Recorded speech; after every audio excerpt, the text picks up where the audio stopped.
কচ্ছপ আর খরগোশের গল্পটা আমরা সবাই জানি, কিন্তু মজার বিষয় হলো আমরা গল্পের শুধু প্রথম অংশটিই জানি।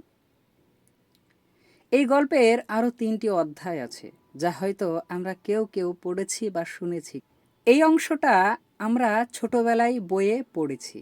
এখানে খরগোশ ঘুমিয়ে যায় আর কচ্ছপ জিতে যায়। প্রথমবার হেরে যাওয়ার পর খরগোশ বিশ্লেষণ করে দেখল তার পরাজয়ের মূল কারণ অতিরিক্ত আত্মবিশ্বাস।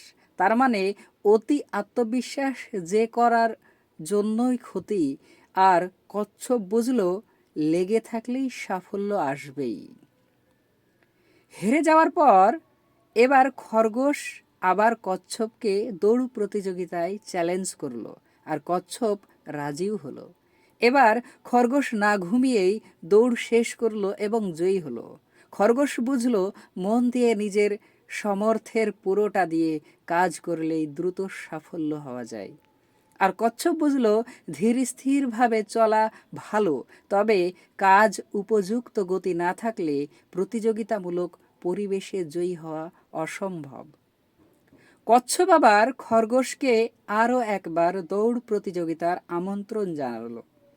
খরগোশ নির্দ্বিধায় রাজি হয়ে গেল। তখন কচ্ছপ বলল, একই রাস্তায় আমরা দুবার দৌড়েছি, এবার অন্য রাস্তায় হোক। খরগোশও রাজি। অতএব নতুন রাস্তায় দৌড় প্রতিযোগিতা শুরু হলো। যথারীতি খরগোশ জোরে দৌড় শুরু করে দিল। কচ্ছপ তার পিছন পিছন আসতে শুরু করলো। কচ্ছপ যখন খরগোশের কাছে পৌঁছলো, দেখল খরগোশ দাঁড়িয়ে আছে, কিন্তু দৌড়ের শেষ সীমানায় যেতে পারেনি। কারণ দৌড়ের শেষ সীমানার আগেই একটি খাল আছে।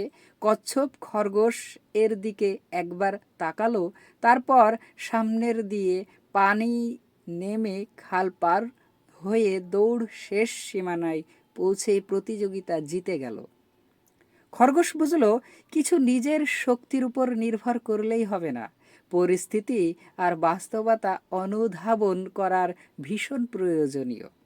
আর কচ্ছপ বুঝল প্রথম প্রতিযোগিতার দুর্বলতা খুঁজে বের করতে হবে, তারপর সেই অনুযায়ী পরিকল্পনা করতে হবে। কিন্তু এখানেই শেষ নয়। এবার খরগোশ কচ্ছপকে আরও একটি দৌড় প্রতিযোগিতার জন্য আহ্বান জানালো, একই রাস্তায়। কচ্ছপও রাজি, কিন্তু এবার তারা ঠিক করলো প্রতিযোগী হিসেবে নয়, বরং এবার তারা দৌড়াবে সহযোগী হিসেবে। শুরু হলো প্রতিযোগিতা। খরগোশ কচ্ছপকে পিঠে তুলে দৌড়ে খালের সামনে গিয়ে থামলো।